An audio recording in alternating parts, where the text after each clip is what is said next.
He rarely spoke, always showed up in a plain checkered shirt, worn jeans, and a dull baseball cap without any mark. His shooting style looked outdated, but every bullet hit right where it should. The younger guys figured he was just another retired driver wasting bullets. That was until one of the cadets from Marine Prep course spotted something on his arm while the man reloaded. A faded symbol, nothing flashy. But those who knew what it meant knew it wasn't just a tattoo. It was something you earned. When the cadet asked him where he had served, everything went silent. He didn't answer with a speech, just said a number, a year. That was enough to change the room. This is a story of silence, skill, and someone the world nearly forgot. The shooting range opened at 7 a.m., but the old guy always arrived 15 minutes early. Signed in slow, using just his last name, Walker. Never a rank. No greetings. Just a nod to the guy behind the counter. Then, like clockwork, he'd head down to lane 12, the one furthest from the chatter and speakers. Same clothes every time. Jeans faded from years of wear, a tan flannel with sleeves rolled neatly to the elbow, and that same old brown cap. His boots were clean, but clearly old. His gear? Just one pistol case, a box of .45 rounds, and a scratched-up thermos that never left his side. Everyone called him Gramps or the old-timer. Most assumed he was some retired delivery guy with nothing better to do. He never stayed long. 30 rounds, one target, then gone. But the staff noticed the way he moved. Calm, controlled, eyes scanning like he was always measuring something invisible. Not the paper target, but the environment behind it. As if wind, threat, and angle all mattered, even indoors. He didn't flinch, didn't waste a single shot, never even bothered picking up his shells. Most didn't pay attention, but the few who'd seen real action, they knew. That particular morning, the place was busier than usual. A group of Army hopefuls showed up, cracking jokes and bragging. One of them, slim and serious, had a gym bag with a Ranger badge on it. His name was Ryan. He was midway through special ops training and had a sharp eye. He noticed the rhythm first. Not the sound or flash.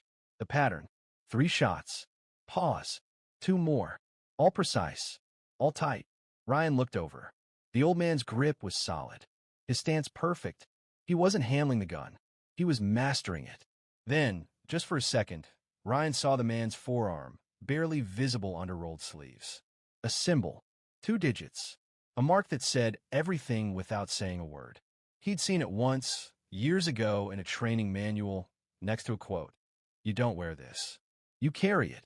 Ryan stepped closer, hesitated, then asked, Sir, is that the 9th Pathfinders? The old man didn't look at him. Just finished the mag, placed his pistol down, and turned slowly. Once, he said. That one word felt like a key, unlocking something Ryan didn't fully understand. He stepped back, said nothing more, just watched. Walker continued shooting. Smooth, slow, without flash. Every movement had a purpose. Ryan's friends kept joking. They didn't see what he saw, but he knew. He'd seen this kind of shooting from one kind of man, mentors, not instructors. The ones who carried things deeper than patches. When Walker finished his box, he wiped down his gun with an old rag, then packed up. Ryan stepped forward again. If you don't mind me asking, when did you serve? Walker paused, locked the slide, looked at him. 68 to 76. Central Highlands. Ryan swallowed hard. That matched everything. That mark on his arm, it wasn't decorative. It was earned in silence. You were with the deep teams? He asked. Walker nodded. Barely. Among other places. The air shifted. Not quieter, but heavier. The others started picking up on it. Some leaned closer. Did you train with special tactics? Ryan asked. The old man gave a tiny smile. Back then, everyone trained with everyone. You made it, or you didn't. Ryan grinned. My CO told us about a pullout in 72. Jungle Ops said the lead was shot, but dragged 2 men out. Said it was blacked out for decades. Walker didn't blink. A lot stayed blacked out. Just like that, the door closed again. Respectfully, he stood up, slung his bag, and turned. Ryan stood at attention. Thank you, sir. Truly. Walker stepped back, placed a coin in his hand. Heavy, real. On one side, a faded insignia. On the other, still here. You'll know when it's your turn to disappear, Walker said. Until then, earn it. He left without a word. Ryan stood holding the coin. Couldn't shake it. Later, one of his buddies called out, "Hey man, you good?" Ryan didn't answer right away. Walked over and held out the coin. They laughed until they saw the symbol. "Wait, is that legit?" Ryan nodded.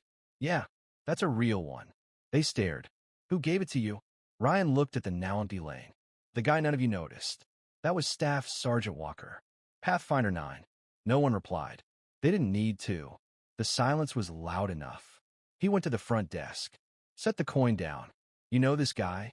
The clerk looked. "Walker? Signed up a decade ago. Pays in cash. No email. No phone. Real old school. First name, just T. Walker.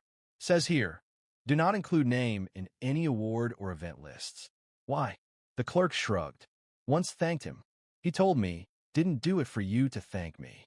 I stopped asking after that." Ryan picked up the coin. Walked out. That night he couldn't sleep. Opened up his laptop. Dug into public records, restricted logs, any old report that hadn't been scrubbed clean. After hours, buried in a scan of a 1972 mission sheet, there it was. Sergeant T. Walker, Pathfinder Unit, Central Highlands. Extraction, March 4th. Refused evacuation. Wounded.